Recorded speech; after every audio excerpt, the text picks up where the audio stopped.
सकाळच्या गडबडीत फक्त 1 वाटी पोहे आणि 1 वाटी रव्यापासून झटपट बनणारा नाश्ता आपण पाहणार आहोत, जो लहानांपासून मोठ्यापर्यंत सर्वांना आवडेल आणि तेवढाच पौष्टिक सुद्धा आहे। यामध्ये ना आपण इनो घालणार आहोत ना सोडा। त्यासाठी मी सगळ्यात पहिल्यांदा 1 वाटी पोहे 2 ते 3 पाण्याने स्वच्छ धुवून घेतले आहेत। त्यानंतर पोह्यात पाणी टाकून त्याला 15 मिनिटांसाठी भिजायला ठेवून द्यायचं। त्यानंतर वरचं जे एक्स्ट्रा पाणी आहे ते टाकून द्यायचं आणि जे पोहे आहेत ते मिक्सरच्या भांड्यामध्ये आपण घालायचे। त्यामध्ये घालायचा 1 वाटी रवा, बारीक किंवा मोठा कोणताही रवा तुम्ही वापरू शकता। रवा मी भाजून घेतलेला नाही, कच्चा रवा आहे। त्यानंतर अर्धी वाटी दही।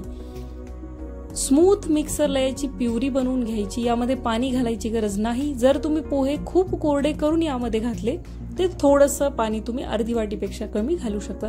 या प्रकारे स्मूथ बॅटर तुमचं बनवून रेडी होतं। व्यवस्थित मिक्स करायचं आणि या बॅटरला झाकून एक 5 ते 10 मिनिटांसाठी साईडला तुम्ही ठेवू शकता किंवा तुम्ही लगेच सुद्धा करायला घेऊ शकता। पण जर 5 मिनिट ठेवलं तर चव खूप छान आंबूस येईल।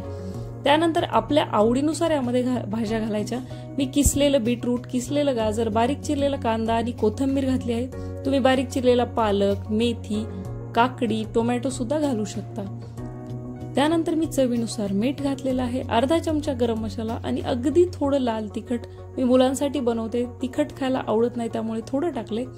तुम्ही मोठ्यांसाठी बनवत असाल किंवा तिखट खात असाल तर बारीक चिरून हिरवी मिरची टाकू शकता, खूप छान लागते। मस्तपैकी या प्रकारे पीठ छान असं मिक्स करून घ्यायचं। परफेक्ट तुमचं बॅटर बनवून तयार आहे।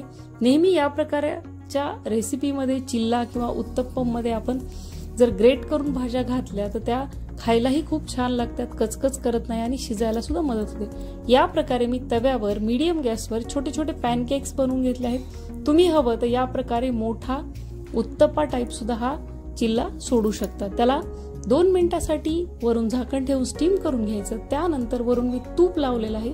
तूप लावून मस्त खमंग खरपूस असं दोन्ही बाजूनी याला भाजून घ्यायचं। मस्त रवा आणि पोह्याचे तुमचे व्हेजिटेबल्स वाले चटपटीत उत्तप्पे इन्स्टंट मध्ये बनवून तयार होतात।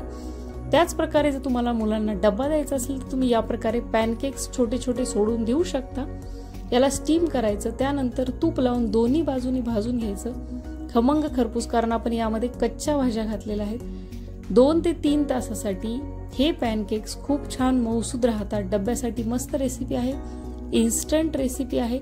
सॉस सोबत सर्व करू शकता किंवा असेही हे खायला खूप छान लागतात। रेसिपी एकदा ट्राय करून नक्की बघा, तुम्हाला आवडेल। ट्राय केल्यानंतर कमेंट्स करून सांगायला विसरू नका आणि अशाच नवनवीन मस्त रेसिपीसाठी लाईक, शेअर आणि सबस्क्राईब करा। Monika's corner Marathi.